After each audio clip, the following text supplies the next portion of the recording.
question yourself. Question yourself every day. Ask yourself, who am I? What have I learned? What have I created? What forward progress have I made?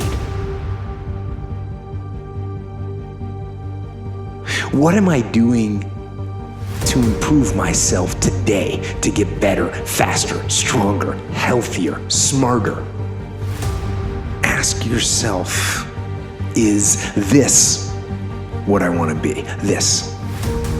Is this all I've got? Is this everything I can give? Is this going to be my life? You have one life, and that one life, the goal for us is to live it to the best of our ability from the beginning to what's at the end. In the middle, in the beginning, middle, you're gonna do things, you're gonna make mistakes, you're gonna fuck up. You're supposed to learn and then move forward with the understanding of what not to do. And when you move forward, life may get better, it may not, but somewhere along the lines it's gonna click. Your past is not your future. It's not. But each time you go talking about your past and what went wrong and why you're this way, you just reinforce the past to become your future. And you gotta realize that all of us can do better. We can be better. You just gotta take that first step. And that first step is when you begin to ask those questions. So, advice on asking questions: ask the hard questions. And ask the hard questions of yourself.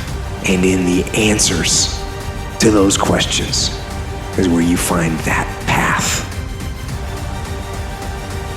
The path to progress and the path to freedom.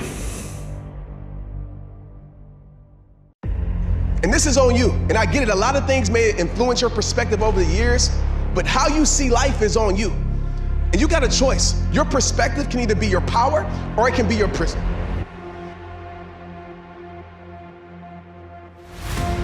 Forget easier said than done. Everything in this world is easier said than done.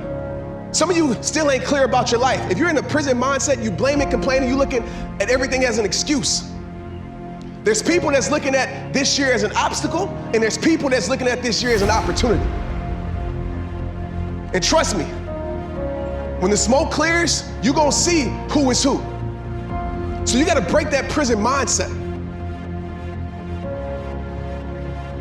The groundwork of beginning to build self-confidence is to begin to keep the promises you make to you.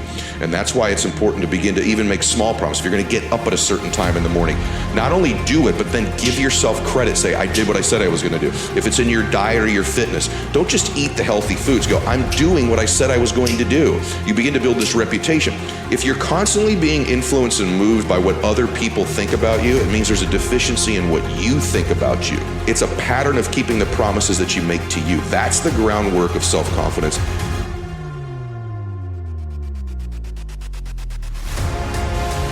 Well, by the same token, you don't have to force yourself or motivate yourself to think negatively, to be depressed, to hate somebody, to want revenge, to want to get back at somebody, to beat yourself up over the head, to feel loaded with guilt. You don't have to make any effort to do that. Your mind is on automatic. It will do that by itself. But if you want to begin to move into your own personal greatness, if you want to begin to really enjoy a happy, successful, healthy life, you've got to be willing to go against the tide. You've got to be willing to harness your will and say, in spite of this, I'm in control here. And make it your power. You gotta say, no matter how hard it may be, no matter how impossible it may seem, no matter how much this year sucks, I'm still gonna get the greatest me out of this. I'm still gonna step up to the plate. I'm still gonna shoot shots, because you'll never make shots if you don't shoot them. The greatest strikeout in life is not stepping up to the plate. And some of you right now are thinking tomorrow. You know how many people said tomorrow that took their talents to the grave? You know how many people live a whole life of I wish I would haves, and they get to the end of their life, dying with their dreams, dying with their talents? A lot of you are trying to find inspiration and motivation with a depressed mindset. You're depressed because you're not doing shit with yourself. You don't find inspiration by not living in the grip of life. You need to live in the grip of life to find inspiration. Put challenges in front of yourself. When you put a challenge in front of yourself and you attack it, that's when you find inspiration. Try to be 10% better than you were last week. So if you're running 30 miles a week, run 33. If you're swimming 500 meters, swim 550. And some of you aren't doing you're 10% is just getting off the couch. The more you walk away from accountability, the weaker you become. Find yourself in the grip of life. You can't find yourself by doing nothing. Duty means do what you're supposed to do. That's how we build courage. By ignoring how you feel and ignoring what you desire, and by doing what you are supposed to do. I'm coming back, and I'll be stronger and better because of it. You have got to make a declaration that this is what you stand for. You're standing up for your dreams. You're standing up for peace of mind. You're standing up for health. You want it, and you're going to go all out to have it. It's not going to be easy. When you want to change, it's not easy. If it were in fact easy, everybody would do it. But if you're serious, you'll go all out. I don't care how good you are. I don't care how talented you are. I don't care how much you work on yourself. There's some times when things aren't going to go right. They just are not going to go right. There are times when anything that can happen will happen. Murphy's Law will be knocking at your door. Why? I don't know why. That's called life. Remember, there's always more to learn. There's always new information to absorb. You can always hone your skills. You can always improve your technique. You can always increase your knowledge. And you can always get better.